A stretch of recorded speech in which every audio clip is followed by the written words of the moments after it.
Today we're going to take a quick look at this 17-in-1 display docking station. The company did send this over and compensate me to make this video, and this is what comes in the box. Now this is for 2 displays, so this is going to be a dual display.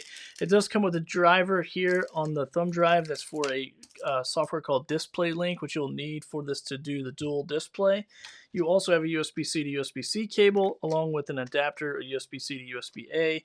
You get the instruction manual, and then you get a 120 watt power brick here so you can power this.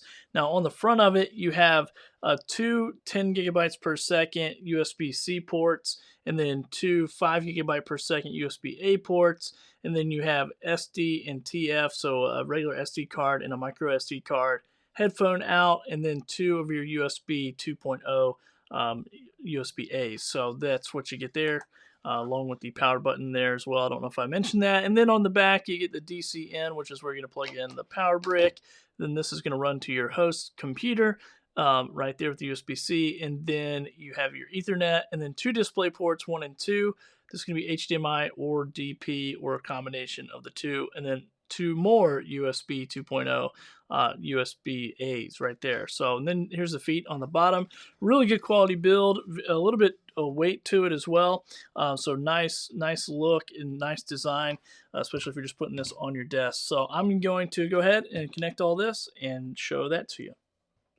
All right, so I got this all plugged up. As you can see there, the power light is on, and I have several different devices plugged into this. So I have a Stream Deck into here, I have a soundboard into here, I have 2 HDMIs plugged into the 2 monitors, the USB-C is running to my computer, get the power connected, so there it is running to my Mac, and this gives me dual display with HDMI outputs. So the cool thing is my Mac Mini has a USB-C that connects to my studio display, so that this enabled me to add two monitors, but technically allow me to have 3 monitors. But this is dual monitor, and that is what this will provide if you set this up on your computer. But if you have a setup like mine and you have a USB-C monitor, it might give you the 3 monitor if your computer will handle it, and that's what it enabled me to do. So very cool setup, and hopefully this gives you a good idea of what comes in a box and how it works.